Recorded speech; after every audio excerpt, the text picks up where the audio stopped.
네, 안녕하십니까. 제어예. 우리 그 세 번째 시간인데, 오늘 이제 국토계획법을 마무리를 좀 짓고, 그 다음에 뭐 도시개발법하고 정비법이라는 부분을 좀 보도록 하겠습니다.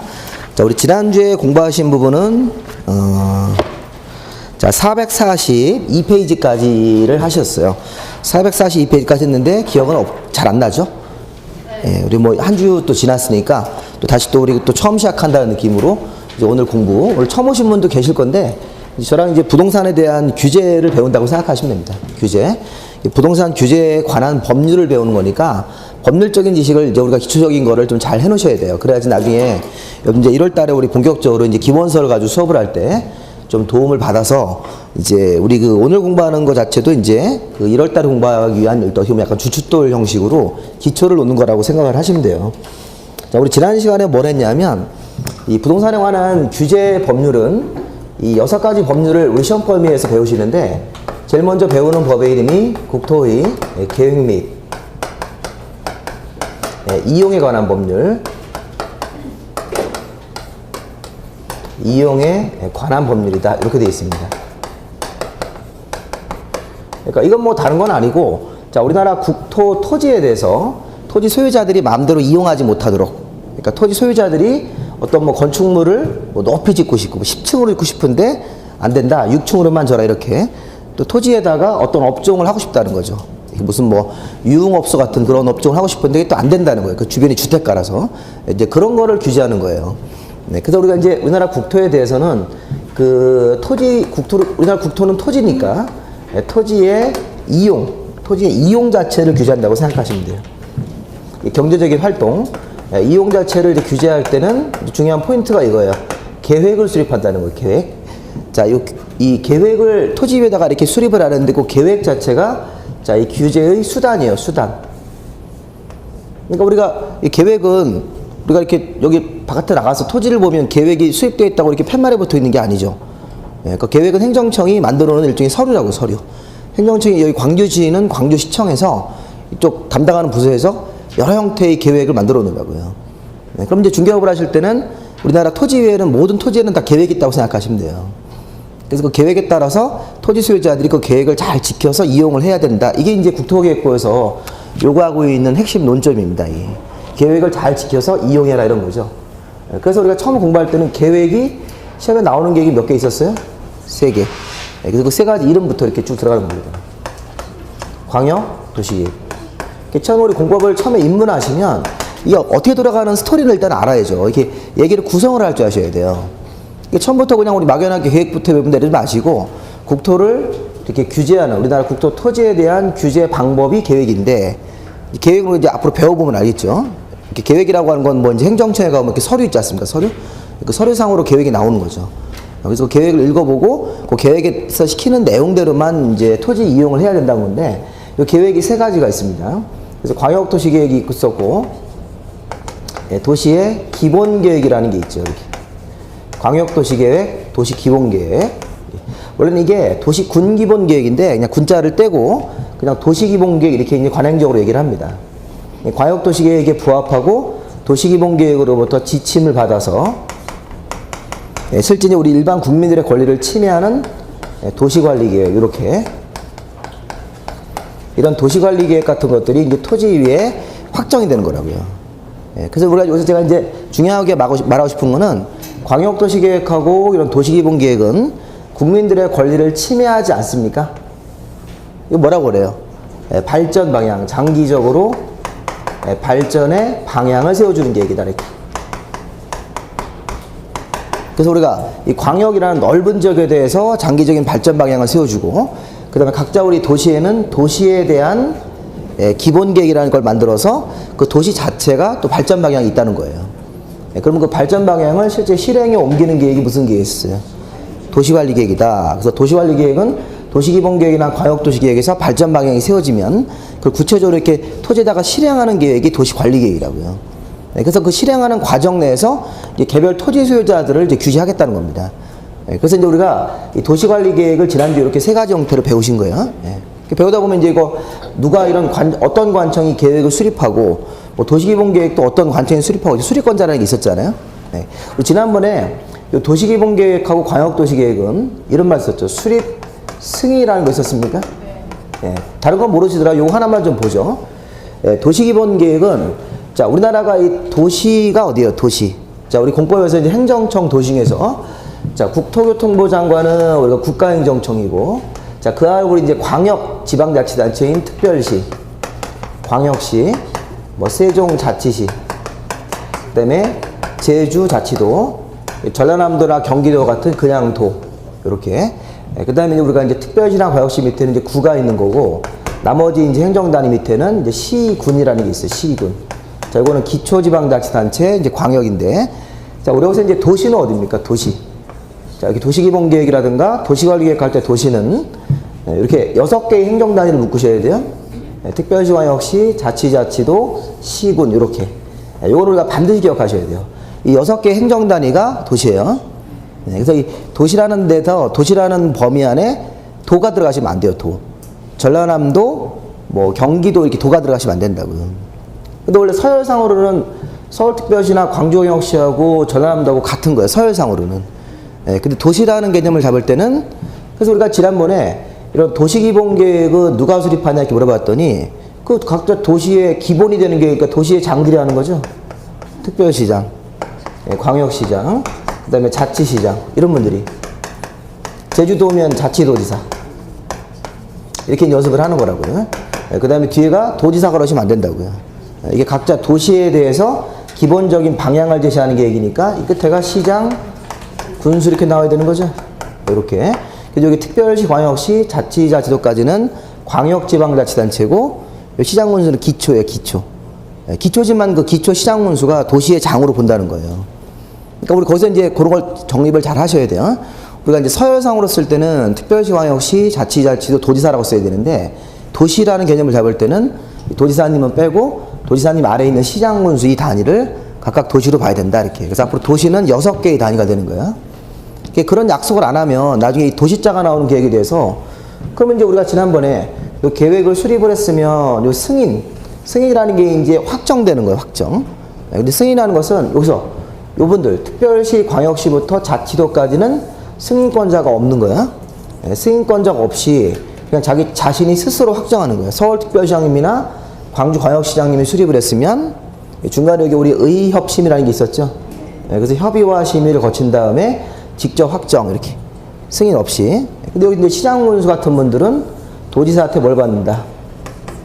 승인을 받는다. 뭐 이런 식으로 해서 도지사님이 도시기본계획을 최종적으로 승인해주는 승인권자다. 뭐 이런 얘기를 우리 지난주에 했어요. 그러니까 일단 대충 보세요, 대충. 이게 도시기본계획 얘기라고요. 도시기본계획. 자, 그럼 이제 오늘 이제 그 도시관리계획을 다시 한번 조금 볼 건데, 잠깐 페이지를 저기를 한번 좀 보세요. 어딜 보시냐면, 우리 그 437페이지를 보세요. 437에. 자, 4절에, 뭐 이렇게 해서 이제 우리가 이 도시 자체가 장기적으로 발전하는 방향이 나오면, 이런 도시관리계획이라는 걸 지난번에 했는데, 자, 도시관리계획이 시험 문제에서 제일 중요합니다. 올해도 시험 문제에서 이 도시관리계획만 가지고 5문제를 냈어요. 5문제. 그러니까 도시관리계획은 일단 거기 보면, 우리 지난주에 한 거지만, 자, 437에, 자, 도시관리계획에 의해서, 도시관리계획이 어떤 계획이에요? 특별시, 광역시, 자치자치도, 시군을 개발정비, 보전하는, 거기까지. 네, 이게 이제 도시관리계획은 각자의 도시에 대해서 특별시, 광역시, 자치시나 자치도, 그 다음에 시군을, 자, 장기적으로 발전 방향 세워주는 게 아니라, 이건 실제 개발할 때가 있으면 개발하고, 낡은 데가 있으면 정비하고, 환경적으로 보전을 하는 계획입니까? 요걸 딱 보고 뭐라고 그래요? 실행계획이다. 이렇게. 도시가 실제 이렇게 발전하기 위한 실행계획이다. 이렇게 우리가. 지금 제가 하고 있는 거는 지난주 거를 복습하고 있는 거예요. 지난주에 이렇게 했으니까 다시 한번 기억을 되살려서 오늘 배우신 거나 이렇게 좀 연결을 좀 시키시라고. 그러면 이렇게 특광시군을 개발정비 보전하는 계획인데, 이게 이제 문제는 도시관리 계획이 6가지 내용으로 결정되죠. 자, 우리 다시 한번 용어. 자, 국민들의 권리를 침해하는 도시관리 계획은 입안 결정. 자, 수립 승인이 아니에요. 자, 요 기본 계획을 만들 때는 우리 뭐라 했어요? 수립 승인 이런 말 썼는데, 도시관리계획은 수리란 말 대신 뭐라고 썼어요? 입안. 이렇게. 이게 초안을 만드는 거, 초안. 계획의 초안을 만드는 입안권자가 있고, 최종적으로 확정하는 결정권자라는 사람이 있습니까? 네. 그래서 우리가 도시관리계획은 최종적으로 결정된다, 이런 말씀이에요. 도시관리계획은 결정됐다. 그게 확정됐다는 뜻이에요. 승인이란 말을 안 쓴다고요. 도시관리계획은 국민들의 권리를 침해하는 계획으로서 결정됐다. 근데 도시관리계획이 6가지 내용으로 결정이 되는 거야? 네, 이렇게 6가지 내용으로. 그게 이제 오늘 그걸 배우시는 거예요. 1번 도시관리계획, 2번 도시관리계획, 3번, 4번, 이렇게 5번. 오늘 이제 이거를 쭉 배우시면서 이제 국토계획법을 쭉 마무리 하시는 거라고요. 네, 그 지금 보면 거기 그 437에 보시면 그 도시관리계획의 의 종류에서 자 거기 보면 1번 용도 지역이나 용도 지구죠. 네. 일단 그런 것만 딱 기억을 하시면 돼요. 우리나라 토지에다가 1번 도시관리계획 결정이 되면 자 용도 지역이라는 명칭을 토지에다가 이름을 정하는 거죠. 네, 그 다음에 용도 지역에다가 추가적으로 용도 지구라는 걸 또 정할 수 있다고 이렇게. 네, 그 다음에 용도 지역에다가 용도 지구를 정할 수도 있지만 바로 밑으로 내려와서 2번 도시관리계획으로 개발제한구역, 도시자연, 시가와 수산자원 보호구역입니까? 네, 우리 그 네 가지를 모아서 우리 뭐라고 불렀어요? 용도구역. 네, 용도구역. 근데 그 용도구역이 6번도 용도구역이에요. 입지규제 최소구역. 네, 그래서 우리가 개발제한구역이라는 걸 정한다. 도시자연보호구역을 정한다. 시가와 조정구역을 정한다. 이따 이제 배우실 거예요, 얘네들이. 수산자원보호구역을 정한다. 네, 그 다음에 입지규제 최소구역을 정해서 규제를 대규모로 풀어준다. 규제를 풀어주는 거예요. 규제 완화 차원에서. 입지규제 최소구역. 자, 우리가 2번과 6번 도시관리계획 결정되면 토지위의 용도구역이라는 제도가 들어가는 겁니다. 그래서 용도구역은 총 5종류인가요? 네, 5종류. 그런 것들을 토지에다가 정하는 것. 네, 그럼 이제 그거로 인해서 토지 소유자들이 이제 규제를 받는 거라고요. 네, 어떤 규제인지는 앞으로 배워야 돼요. 네, 그걸 배우면 그게 그대로 시험 문제가 나오는 거기 때문에. 그렇게. 네. 그 다음에 이제 3번 도시관리계획은 이제 기반시설의 설치, 도로나 공원 만드는 거. 자, 4번 도시관리계획은 우리 이제 다음 주에 배우는 도시개발 사업이라는 거하고 정비사업. 새로운 시가지 만드는 사업하는 거고, 정비사업은 재건축, 구시가지를 재건축, 재개발하는 거. 자, 일단 우리 느낌이 자, 1번, 2번, 6번 도시관리계획은 땅에다가 어떤 명칭을 정하는 건가요? 용도 지역, 용도 지구, 용도 구역이라는 걸 정해서 거기서 시키는 대로 토지 이용을 해라. 이렇게 하는 건데, 여기 지금 3번 도시관리계획 기반시설 설치 사업, 도시개발 사업, 정비 사업. 이건 이제 우리가 공익적 사업이라고, 공익적 사업. 이렇게. 새로 도로나 공원을 만들고, 새로운 신시가지를 만들고, 구시가지를 정비하고. 그러니까 3번과 4번은 어떤 장소를 정하는 게 아니라 이건 뭐라는 거예요? 어떤 사업을 하겠다는 거라고요. 물론 이제 사업을 할 때는 기본적으로 장소를 정하는데 실제 물리적으로 어떤 공사라는 거예요. 공사. 장비가 들어가서 막 땅을 파고 이런 공사가 수반된다고요. 근데 1번이나 2번, 6번은 그런 게 아니에요. 이거는 그냥 토지에다 어떤 명칭을 정해서 토지 소유자 이용 자체를, 토지 이용 행위를 규제하는 거죠. 그런 차이도 있습니다. 그리고 5번 도시관리계획으로 광주시의 특정 동네를 개발할 때는 거기를 지구단위 계획 구역으로 정하고 보다 지구단위 계획을 만들어서 우리 행정청이 이제 상세한 개발 계획을 만들어준다. 행정청이 상세한 개발 계획인 이런 지구단위 계획을 만들어서 지구단위 계획대로만 개발 행위를 해라 이렇게 딱 정해버리는 겁니다. 그러니까 지구단위 계획을 잘 지키는 사람은 또 상이 있어요. 상, 인센티브가 있어가지고 좋은 점도 있고 막 그렇습니다. 네. 일단 이렇게 해서 우리가 지난주에 이렇게 6가지 도시관리계획 이제 결정 이렇게 이런 형태의 내용을 좀 보시면서 이제 오늘 배우시는 부분이 요걸 가지고 이제 우리가 또 다시 한번 시작을 하시는 거예요. 자, 그러면 우리 좀 페이지를 좀 넘기셔가지고 어디로 오시냐면 이제 우리 그 443페이지를 보세요. 자, 443페이지 이제 오늘 용도 지역부터 배우십니다. 자, 요거네요, 요거. 우리 도시관리계획 중에서 1번 도시관리계획인 용도 지역을 지금 하는 거예요, 용도 지역. 이렇게. 제가 지난주에 어떤 분을 만났는데, 어떤 원장님이랑 같이 식사하고 이렇게 뭐, 요즘에 이제 스크린 골프 이런 거 많이 하시니까 저도 잘 못하는 데 가서 이제 좀 하고 그랬는데, 그쪽 서울에 미아동이라는 데가 있잖아요, 미아동. 미아동이 그렇게 좋은 동네는 아니에요. 사람들이 인구는 굉장히 많이 사시는데, 근데 거기 이렇게 상가 월세가 비싼 줄 저도 처음 알았어요. 상가 1층 월세가 4천이래, 4천. 1층. 화장품 가게가 들어와 있는데, 근데 거기 엄청나게 유동인구가 많아가지고 화장품이 그 여자분들이 이렇게 직장 출근하다가 뭐 이렇게 화장품 하나 집에 빼놓고 오시는 경우가 많다고 하더라고요. 그래서 그거를 이렇게 싼 거, 그것도 페이스샵이 들어와 있는데, 가게에. 페이스샵 가격 싸잖아요. 그 젊은 층들한테 이제 많이 팔려고 이렇게 하는데, 그 회사가 이제 개인이 하는 페이스샵은 아니고 이제 본사가 들어와 있는 거예요, 본사가. 본사가 이제 거기서 이제 어떻게 보면 홍보비 역할을 하면서 이제 월세를 내고 이제 그 하는데, 그 건물주를 제가 우연하게 만났어요. 뭐 제가 뭐 특별한 건 아닌데, 그 건물주가 이렇게 막 이 얘기 저 얘기를 하면서, 근데 이제 처음에는 저도 이렇게 뵀을 때 이렇게 옷도 이렇게 부자 같지 안 입고 옷도 굉장히 검소하게 입고 이렇게 그냥 평범하게 하고 다니시는데 그렇게 재력 있는지 저도 처음 알았더라고요. 근데 한 달에 월세가 그 건물이 1층이 4천이니까 그 위로는 이제 뭐 몇백씩 들어오고 2층은 뭐 1,000 뭐 이러더라고요. 근데 굉장히 건물이 커요. 건물이 크고 5층짜리 건물인데 이 건물이 굉장히 커서 그 뒤쪽으로는 재래시장처럼 이렇게 거기 할머니들이 그 나물 파시고 이렇게 하시더라고요. 근데 이제 그분이 한 달 들어오는 월세가 2억 들어오는데 현금으로. 그러니까 이제 굉장히 재력이 있는 분이죠. 그래서 이제 저도 변두리 쪽인 줄 알고 했더니 굉장히 재력이 있는 분인데, 근데 그분 하는 말이 장사는 신용이 다른 얘기를 하는 거예요. 제가 이제 그것도 놀랬지만 더 놀란 거는 그 이제 그 뒤쪽에 재래시장 쪽에 할머니들이 이제 월세를 40을 받는데요. 보증금도 조금 있고. 근데 월세 40을 가끔 이제 이렇게 목돈으로 40을 내시려면 못 내는 분이 있으니까, 못 내는 분이 이렇게 한 두세 번 못 내면 그다음부터는 일수를 찍는데요, 일수를. 월세를 이렇게 40만 원이니까 한 달에 하루에 12,000원씩 걷는데요. 그래서 그렇게 해서 월세를 꼭 받아간다고 하시더라고요. 4천 월세 받는 분이 할머니한테.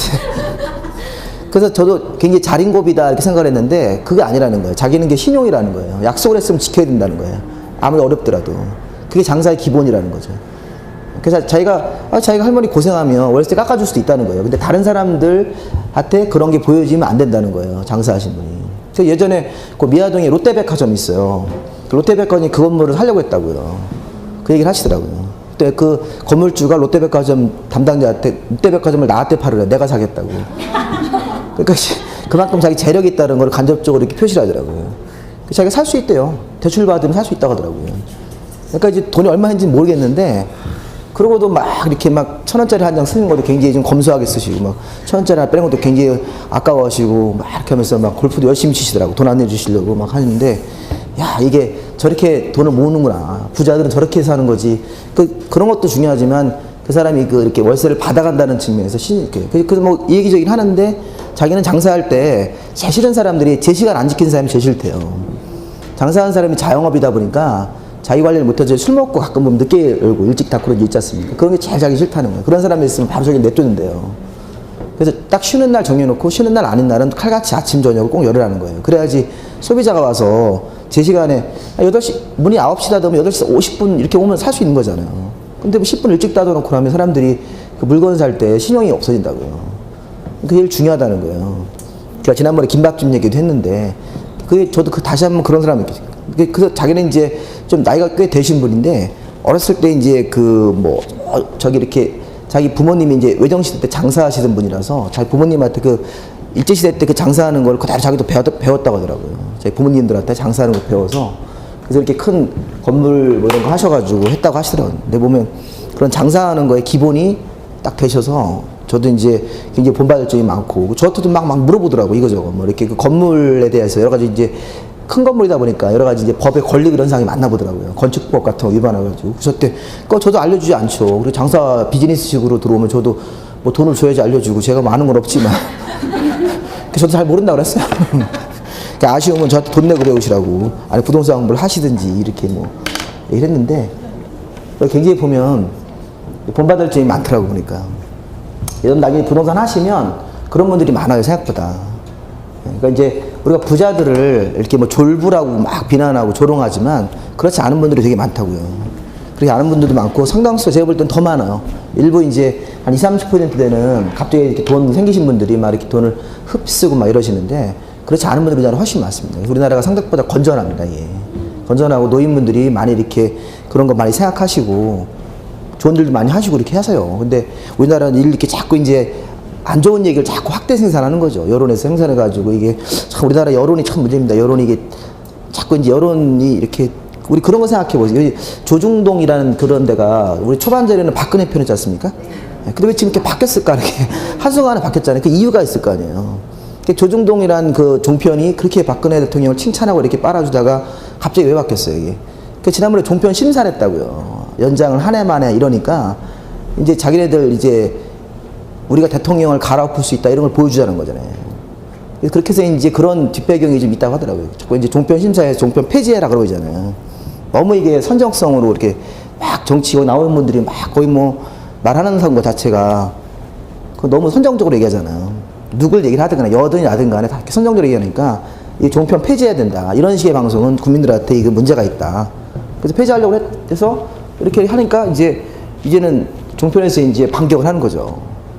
그런 식으로 하면 우리가 대통령을 한번 바꿔보겠다 이렇게 해가지고 여론을 막 해서 이렇게 어차피 뭐 경향신문, 한겨신문은 어차피 야당 편이었으니까 그런 측면도 있는 것 같아요 보면. 그래서 이제 이게 객관적으로 돌아가는 거는 일단 뭐 빨리 좀 상황을 파악해서 이게 부동산이라는 게 좀 안정이 돼야 됩니다. 이게 부동산 쪽은 정치적으로 좀 안정이 돼야지 이게 좀 잘 좀 돌아가는 측면이 있는데 너무 좀 그런 거 매몰되면 이거 한번 보세요. 보시고 이제 제가 좀 그런 얘기를 했는데 굉장히 좀 열심히 하시더라고요. 그분 같은 경우는 돈이 많은데도 뭐.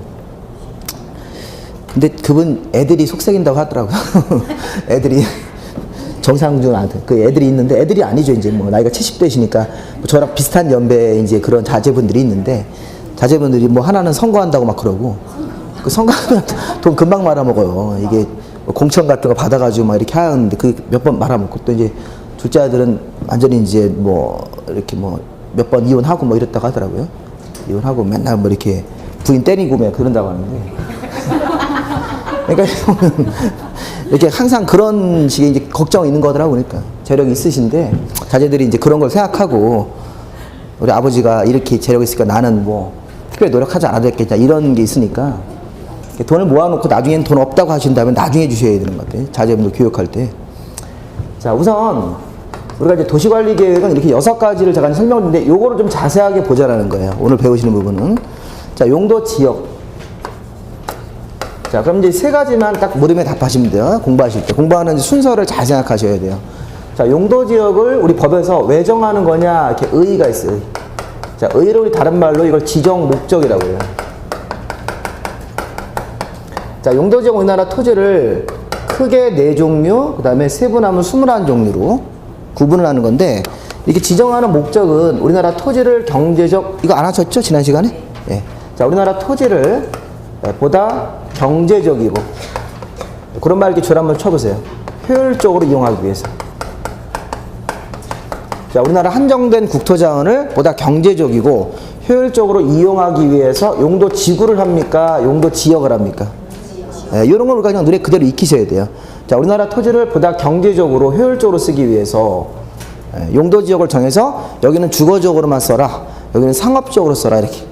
이걸 땅 주인들이 마음대로 쓰지 못하고 행정관청이 관리를 하겠다는 거예요. 그걸 우리가 이제 경제적 효율적이라는 말을 쓴다고요. 더 중요한 건 뭐냐면 용도 지역은 한 필지에 용도 지역이 서로 중복되면 안 되죠. 용도 지역은 중복 지정하면 안 된다는 겁니다. 이런 거는 꼭 아셔야 돼요. 시험 문제에서 이거 3번 나왔어요. 옛날이랑 뭐 이거 안 된다는 겁니다. 자, 우리가 이렇게 땅에 이렇게 한 필지가 있으면 여기다가 3종 일반 주거 이렇게 했습니까? 자, 우리 3종 일반 주거 지역이 용도 지역의 명칭이죠?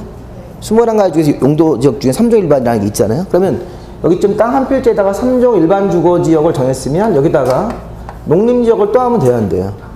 그럼 안 되죠. 그럼 토지 소유자가 이걸 3종 일반으로 주거로 쓰라는 건지 농사지 있는 농림으로 쓰라는 건지 이게 헷갈리기 때문에 토지 한 필지에는 용도 지역 이름이 몇 개만? 1개만. 근데 이따가 우리가 용도 지구는 경관지구, 미관지구 뭐 이런 게 있는데 10종류가. 이 용도 지구는 중복이 가능하다는 거예요. 용도 구역도 마찬가지고. 그래서 이게 용도 지역을 제일 먼저 배우면서 토지를 경제적, 효율적으로 이용해 이런 거. 그 다음에 용도 지역은 서로 중복되지 아니하게 도시관리계획 결정을 해서 지정을 한다. 이런 표현들 한번 읽어보시는 거예요. 여기서 도시관리계획 결정한다는 말은 왜 나왔어요? 여기 1번 도시관리계획을 결정을 하면 용도 지역이 지정되는 거죠. 자, 우리 용도 지역을 정하는 방법은 다른 방법을 하시면 안 돼요. 항상 행정청이 도시관리계획을 결정을 한다는 거예요. 그래야지만 토지 위에 용도 지역이 새로 지정도 되고 변경도 된다. 이것도 아셔야 돼요. 용도 지역을 지정할 때는 도시관리계획으로 결정해야 되고, 용도지역은 중복되지 않게 정해야 되고, 용도지역을 정하는 이유는 토지를 경제적 효율적으로 이용하기 위해서. 자, 그 다음에 이제, 자, 그 이번에 그 지정권자나 지정 절차 이런 것들은 나중에 보셔도 돼요. 자, 이제 두 번째 할 일이 뭐냐면, 용도지역의 종류예요, 종류. 자, 다음 페이지 보세요. 용도지역의 종류. 자, 이건 제가 지난번에 그 프린트물 드렸죠? 그걸 같이 보시면서 하셔야 돼요. 자, 이게 사실은 이 용도지역이 우리 현행 법률에 이렇게 되어 있습니다. 자, 용도지역의 두 번째 주제는 종류예요, 종류. 자, 여러분들 사실은 이런 게 더 중요한 거예요. 용도지역에 제가 의의 설명했고, 종류를 설명하고, 그 다음 마지막으로 세 번째 설명할 게 행위 제한이라는 걸 설명할 거예요. 자, 이 노란색의 목차를 빨리 좀 잡으셔야 돼요. 우리가 1월달부터 이 연습을 많이 할 건데, 오늘 용도지역을 뭐 배웠냐 이렇게 물어보면, 이 하얀색 내용도 중요하지만, 용도지역의 이렇게 목차를 정리를 해야지만 이 공법의 내용들이 빨리 머릿속에 입력이 되는 거라고요. 이 목차 없이 그냥 내용만 쭉쭉 이해하고 넘어가시면 나중에 가보시면 하나도 생각이 안 나요. 그 얘기가 다 비슷비슷한 얘기이기 때문에. 그래서 용도지역을 여러분들이 이렇게 스토리를 만드셔요. 용도지역을 왜 정하는 거냐, 의. 그 다음에 종류? 종류는 뭐 기본적으로 21종류인데 이렇게 얘기를 하는 거예요. 크게는 4종류가 있다. 근데 세분을 하면 21종류입니까? 그렇죠? 이게 그대로 시험 문제예요. 용도지역은 크게 도시지역, 관리지역, 농림지역, 자연환경 보존지역 있습니까? 그럼 우리나라 토지를 이렇게, 우리나라 토지가 이렇게 있다면 어떤 우리나라 땅이 있다. 그럼 여기는 도시용으로 개발한다 이런 뜻이에요. 도시용으로 써라 이렇게. 여기는 조만간에 도시적 쪽으로 넘어갈 수 있는 땅이니까 관리해라. 개발하지 말고 그냥 관리 상태로 두라는 거예요. 현 상태를. 여기 농사지는 농지와 임야가 있는데 이게 보존 가치가 높아서 농지로서의 가치가 높으니까 농림지역으로 정해놓겠다. 농사지는 목적이나 임원 목적으로 보존해라, 보존.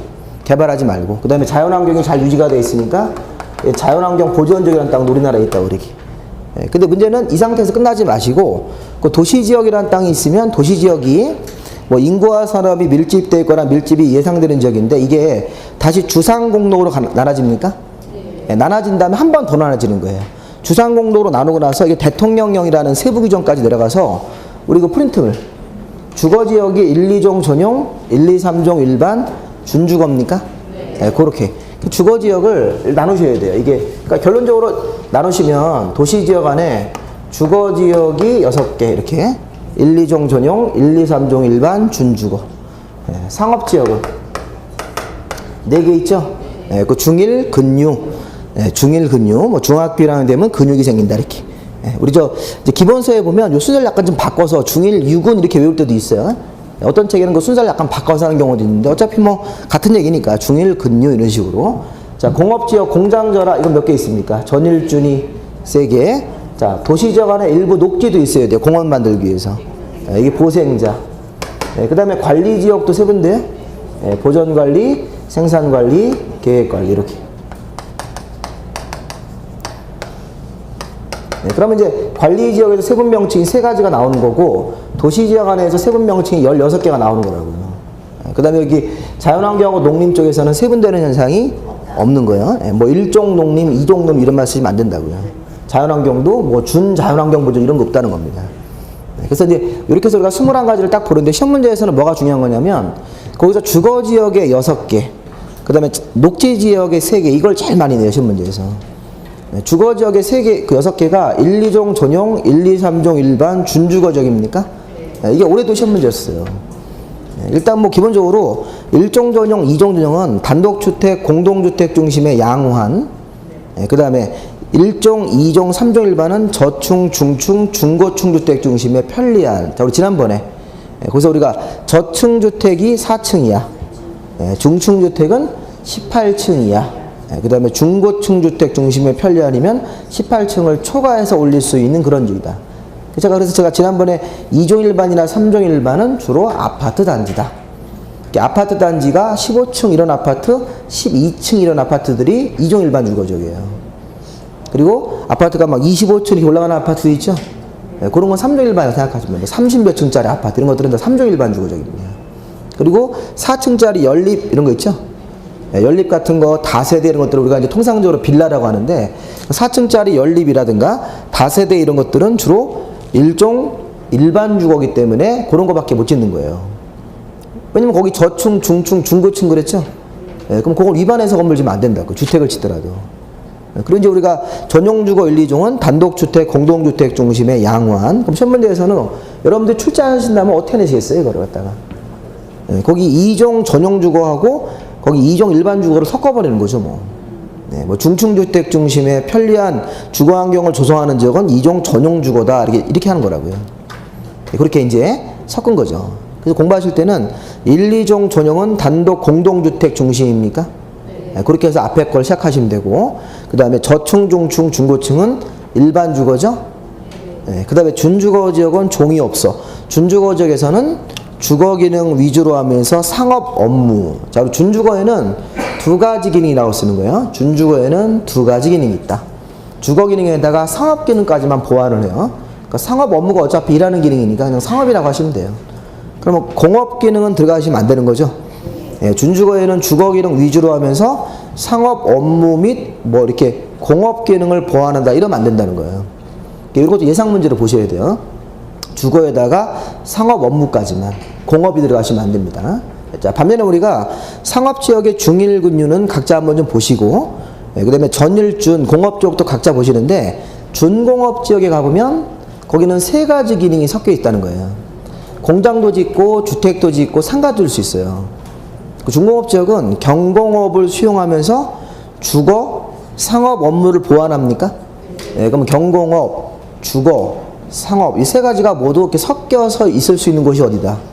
준공업이다. 준공업하고 준주거 지역을 비교를 해야 되겠구나. 이런 생각을 가지고 공부하시면 된다고요.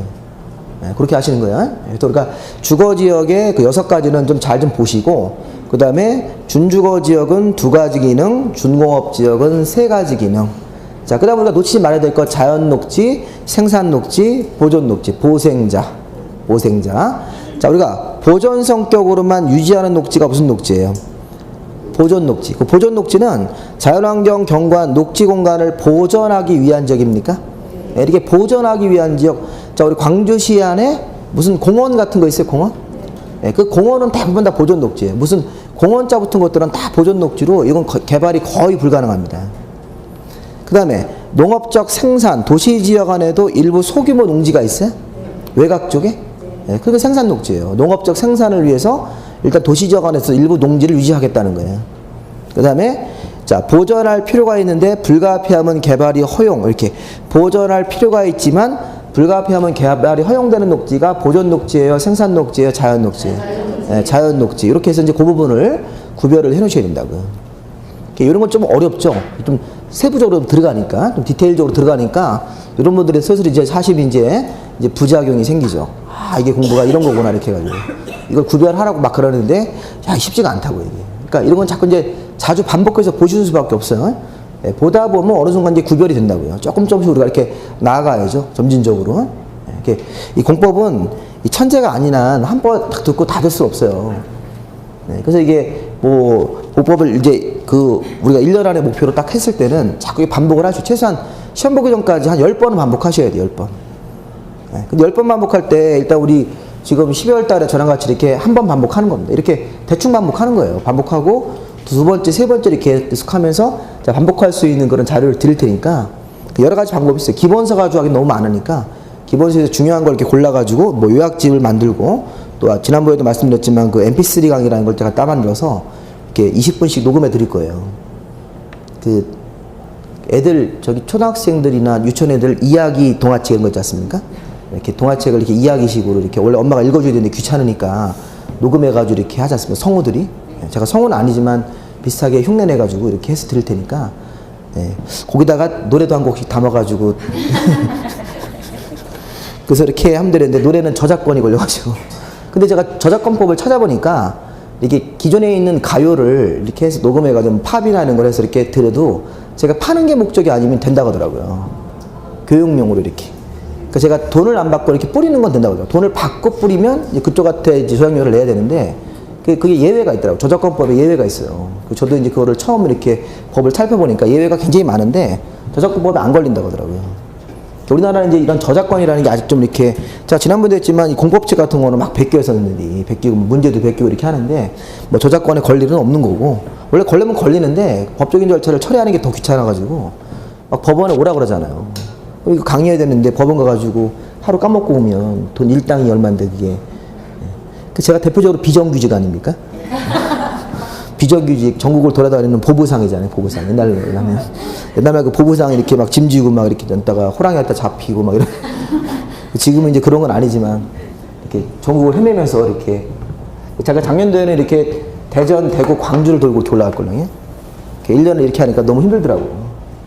막판에 코피가 나더라고요. 그래서 이렇게 하지 말아야 되겠다. 그래서 올해는 여기 살기 좋은 동네 광주만 와가지고 강의해야 되겠다. 이렇게 했는데, 그러니까 뭐 돌아다녀 보면 또 재밌습니다. 이게 각 지역별로 이렇게 특색이 이렇게 있고, 가보면 저쪽 대구 가보면 여당 편 들고, 여기 오면 야당 편 들고 이렇게 했는데 대전 가보면 딱 중간이고, 거기는 뭐 항상 이렇게 지역색이 있으니까, 거기 여기 가가지고 뭐 누구 욕하고 그러면 안 되잖아요. 또 대구 가면 그쪽이 또 좋다고 그러고 막 하고. 네. 원래 충청도가 이렇게 잘 변해. 충청도가 이렇게 잘, 원래 충청도가 이게 백제 이쪽 사람들이지 않습니까? 평상시 백제에 있다가 잘못하면 고구려에 먹히고 막 이러잖아요. 충청도 사람들이 굉장히 음흉합니다, 이게. 속을 감춘다고요. 왜냐면 이게 삼국시대 때부터 신라한테 이렇게 먹히면 신라 쪽 편 들어야 되고, 맨날 거기 싸우잖아, 거기서 이렇게. 고구려가 이렇게 좀 세지면 고구려 쪽이 먹히면 또 이북편 쪽 편 들어야 되고. 그러니까 이게 자기 속마음을 이렇게 툭 터놓고 했다가는 나중에 역적이 돼가지고 그런 게 있어서, 충청도는 이게 지리적 위치에 따라 사람들이 이렇게 성격이 바뀌었다는 얘기, 썰이 있어요. 썰이 있는데 뭐 다 그런 건 아니고, 뭐 거기도 뭐 이렇게 마음을 터놓는 사람도 있는데 대부분은 잘 얘기를 잘 안 하더라고요. 얘기를 안 하고 이렇게 그냥 그런 거지 뭐 이렇게 해서 이렇게 했는데 속으로는 이제 여러 가지 계산을 하고 이런 분들도 많이 계시는 것 같더라고요. 그러니까 그분도 충청도 분이 있었어요. 충청도 천안 분이었는데 아까 그 미아 쪽에 이렇게 오셔가지고 천안 분인데 뭐 저도 이렇게 같이 충청도니까 이제 뭐 저는 뭐 북도고 남도고 하는데, 자 그러면 뭐 그래도 그런 게 또 같은 충청도라고 또 이렇게 또 막 얘기를 하더라고요. 저는 그런 거 별로 안 좋아하는데 이렇게. 자 그러면 아까 우리 이제 뭐 했어요?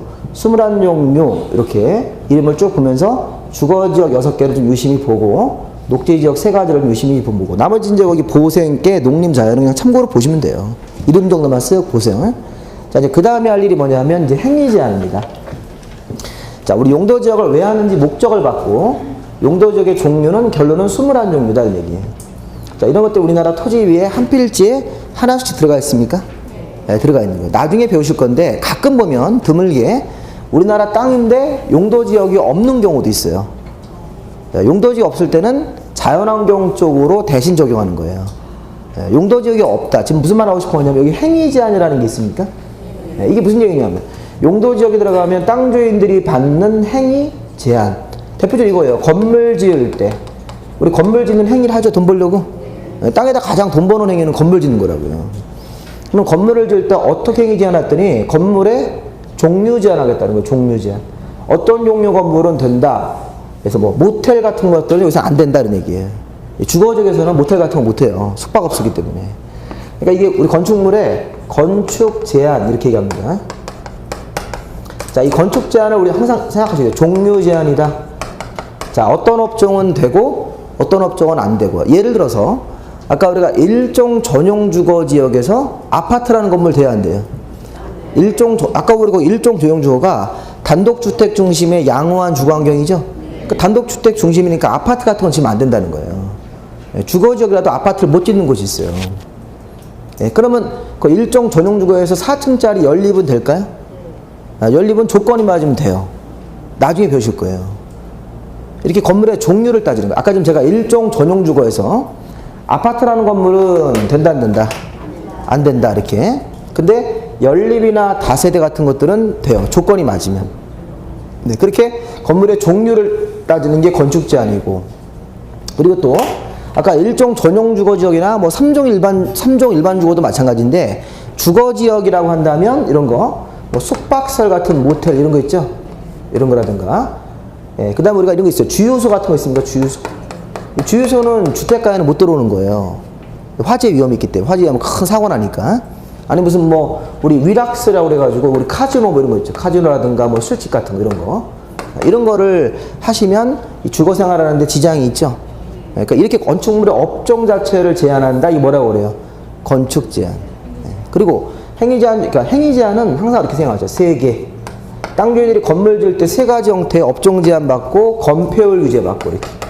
자, 우리 건폐율하고 용적률, 이게 시험 문제에서 자주 나오는 개념이니까 자, 꼭 좀 아셔야겠습니다. 건폐율, 용적률. 자, 건물의 크기 규제. 크기 규제. 그 다음에 건축 제한은 건물의 종류 규제. 그러니까 내가 지금 건물을 내 땅에서 짓고 싶은데 어떤 종류 건물은 된다, 안 된다. 내가 스크린 골프장을 하고 싶다. 근데 이게 안 될 수도 있죠. 안 될 수도 있어요. 어떤 특정 지역 건물이면 그런 운동 같은 거, 그런 거 스크린 골프 같은 게 안 될 수도 있고, 또 뭐 어떤 애가 뭘 하고 싶다, 뭘 하고 싶은데 그런 게 뭐 단란주점 이런 거 하고 싶은데 안 되는 경우도 있고, 이렇게. 그런 거 우리가 이제 판단할 줄 알아야 된다는 거예요. 그리고 이 건폐율이라고 하는 것은 건물의 크기, 자기 땅이 만약에 200제곱미터가 있는데 그 땅을 꽉 채워서 건물 지으면 안 된다는 거예요. 평면적으로. 자기 땅에 50%만 줘라 그러면 200에서 100만 짓는 거예요. 그리고 위로 올리는 층 규제, 이게 이제 용적률이죠. 이 패자라는 게 덮을 패자예요. 덮을 패자. 건물이 대지를 얼마큼 덮고 있느냐 그 비율을 얘기하는 거고, 여기 용적률 할 때 이게 용적률이라는 게 이 적자가 쌓을 적자네요. 이렇게. 그래서 이제 무슨 얘기냐 하고 싶은 거냐면, 자, 만약에 지금 보세요. 3종, 여기 3종 일반 주거지역 땅이 있네요. 그러면 3종 일반 주거지역의 건폐율이 50%라고 되어 있다고요. 용적률은 300%가 요거 이하기 때문에 최대 300%라고 해석하시면 돼요. 자, 어디 그런 게 써 있습니까? 아까 우리 프린트물에. 프린트물을 일단 보세요. 프린트물을 좀 보시고, 이제 다시 한번 기본서를 보시겠습니다. 자, 우리가 그 3종 일반 주거지역에 가보면, 거기 중고층 주택 중심의 편리한 주거환경 조성이라고 되어 있지 않습니까? 그럼 거기서 이제 그게 3종 일반 주거지역의 목적이고, 거기 보면 55, 66, 57 이렇게 되어 있습니까? 그게 건폐율 숫자가 우리 법에 정해져 있어요.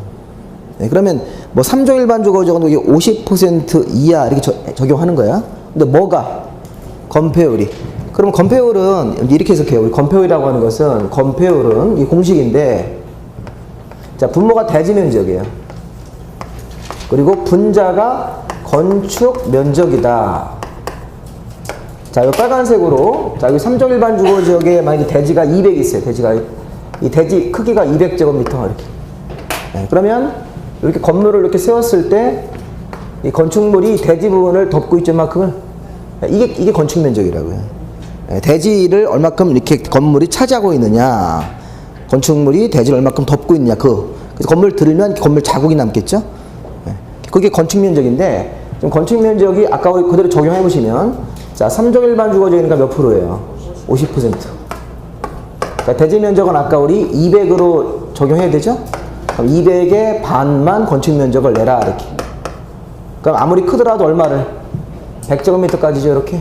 이렇게 100제곱미터까지만 건물 짓는 거라고요. 근데 거기가 아까 준주거지역이면 몇 %예요? 70%.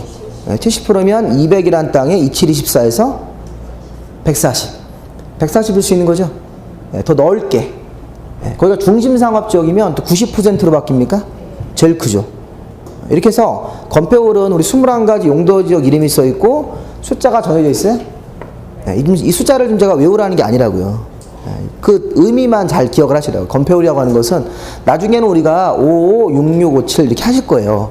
98, 78 이렇게 하실 건데, 그 용도지역 이름별로. 지금은 그 의미만 전달해서, 자, 3종 일반 주거지역의 건폐율이 50%. 그러면 이 사람이 이제 자기 땅에서 100으로 건물 지으면서 나머지 여기 뭐 중간에 여기 50, 이렇게 50씩 빈 공지를 줘야 된다는 거예요. 그래야지 옆에 있는 땅도 건물을 졌을 때 이렇게 공지가 확보돼서 건물과 관계 사이에 이렇게 간격이 띄어질 거 아닙니까? 너무 바짝 붙으면 뭐 이웃이 다 보이고 그럴 수 있으니까. 근데 문제는 뭐냐면 이제 용적률. 자, 용적률 보고 오실게요. 자, 우리 용적률은 똑같은 공식인데, 자, 우리 용적률은 뭐라고 했습니까? 분모는 대지 면적이고, 자, 위에가 연면적. 자, 연면적 할 때 요 연이라는 게 이을연자, 이을연자. 자, 우리는 여기서 건축 면적이 지금 100입니까? 그러면 건물을 이제 1층 설계할 때도 1층의 바닥 면적도 100으로 우리 보는 거예요, 이렇게. 이 건축 면적이 그대로 그냥 1층 실내 바닥 면적이라고 하는 거예요. 그다음에 2층 바닥 면적도 100. 우리 건축주는 이렇게 계속 올리고 싶죠? 그래야지 나중에 뭐 세를 주더라도 이렇게. 그럼 3층까지 올리면 이 각 층의 바닥 면적이 100인데 이걸 연결하면 얼마가 돼요? 300이다. 근데 우리 보세요. 아까 3종 일반 주거지역 대지가 200이었었고, 그 다음에 용적률은 거의 몇 프로로 돼 있어요? 그 프린트물에 300% 이하죠? 그러면 여기다 300을 적용하면 어떻게 돼요? 자기 대지 면적의 3배. 그렇죠? 300%가 3배잖아요. 여기 이제 뒤에 이제 100분율이니까 100%가 있는데 이거 생략을 하고 이렇게. 아까 우리 건폐율은 자기 땅의 반만 저라는 얘기죠. 0.5배라고 해야죠. 0.5배. 이거는 3배. 300%가 3배죠. 그렇죠? 그러면 자기 땅이 200에 3배니까 연면적은 600까지 할 수 있네. 600. 그럼 이 사람 이 상태에서 300에서 계속 100씩 건물을 올리면 6층까지 올라갈 수 있습니까? 이렇게 딱 나오잖아요. 결론이 이렇게. 그래서 건물을 이렇게 위로 얼만큼 몇 개 층 올 거냐. 연면적이라고 그래요. 연면적. 1층 면적, 2층 면적을 다 더하면 연면적. 그 연면적을 통제할 수도 있고 건축 면적을 통제할 수 있습니까? 무슨 제도로? 건폐율과 용적률 제도로. 이런 게. 그러면 제가 이런 것도 한번 생각해 볼게요. 원래 이 건물이 원래 한 6층까지 이렇게 올라갈 수 있었는데 만약에 지하를 이렇게 1층을 파면요. 지하를 파면 이걸 100을 채우고 이렇게 다시 올리는 건가? 이거 안 채우는 걸까요? 안 채우는 거예요. 지하는 안 채우고 지하는 그냥 서비스 면적으로 주는 거예요. 지하 100은 서비스 놓고 지상으로만 600을 쌓으면 되는 거예요. 또 이런 것도 있어요. 나중에 배우실 건데 지상 1층을 주차장으로 써요. 이렇게. 지상 1층을 이렇게 벽으로만 세우고 이렇게 기둥만 세우고 벽 없이 뻥 뚫린 구조 이런 게 우리 피로티라고 그러는데 피로티 구조를 만들어서 통행로라든가 주차장으로 쓰면 이것도 빼고 건물을 여기서부터 이렇게 우리가 100씩 올려가 600을 쌓는 거라고 이렇게. 그러면 이제 건물이 7층까지 올라가 버리는 거예요. 지하 1층 내고 지상 1층을 주차장 같은 거로 만들면 2층부터 600이 시작되는 거라고요. 그러니까 100, 200 이렇게 해가지고 결국엔 아까 우리 6층까지 건물이 올라가다가 7층까지 올라갈 수 있어요. 그게 이제 우리가 용적률 할 때 연면적 600을 이렇게 건물을 올리면서 계산할 때 제외되는 부분이 있습니까? 이게 지하층. 지하층은 무조건 빼는 거예요. 지하를 뭐 주차장으로 쓰든 식당으로 쓰든 지하는 무조건 빼고 지상에 뭐로 쓰는 게 있으면 주차장. 지상에 주차장 같은 거로 쓰는 부분이 있으면 그 부분도 빼준다고요.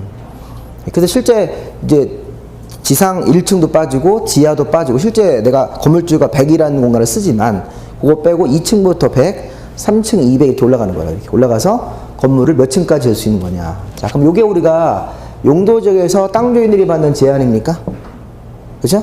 건축물의 종류. 그리고 교재 보시면 그 교재 한번 보세요. 잠깐 우리 쉬었다가 그 교재 한번 좀 볼까요?